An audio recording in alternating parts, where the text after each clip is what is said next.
Они были уже далеко за блокадой, вывозимые в тыл ленинградские дети. Где-то там, позади артобстрелов раскаты, вой сирен, стук зениток в прожекторном свете, надоевшие бомбоубежищ подвалы, затемненных домов неживые громады, шепот мам на тревожном перроне вокзала. Будет все хорошо, и бояться не надо. А потом путь по Ладоге штормом объятый, волны, словно таран, били в баржи с разгона. Наконец, твердый берег уже за блокадой.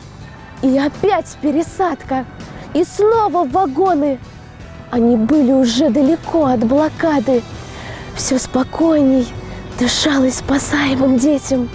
И стучали колеса. Бояться не надо, бояться не надо, мы едем, мы едем. Поезд встал, отдуваясь на станции Тихвин. Паровоз отцепился, поехал пить воду. Все вокруг, как во сне, было мирным и тихим. Только вдруг крик, протяжный за окнами: «Воздух! Что случилось? На лед! Выходите скорее!» «Как на лед? Так ведь мы же далеко от фронта! Выводите детей из вагонов скорее!» А фашист уже груз сыпанул с разворота. И опять свист и вой души детские рвали, словно дома в кошмарной тревог круговерти.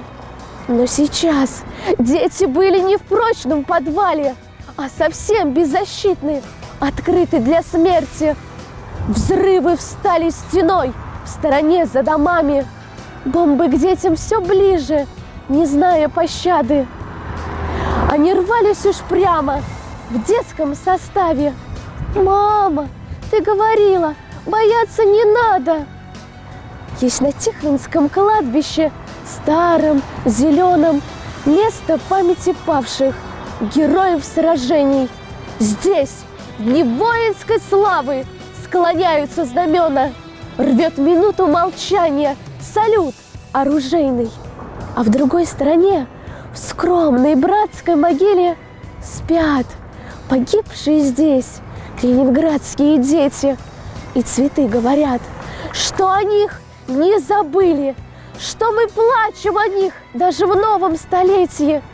Помолчим возле них, стиснув зубы упрямо, перечтем вновь и вновь скорбный текст обелиска.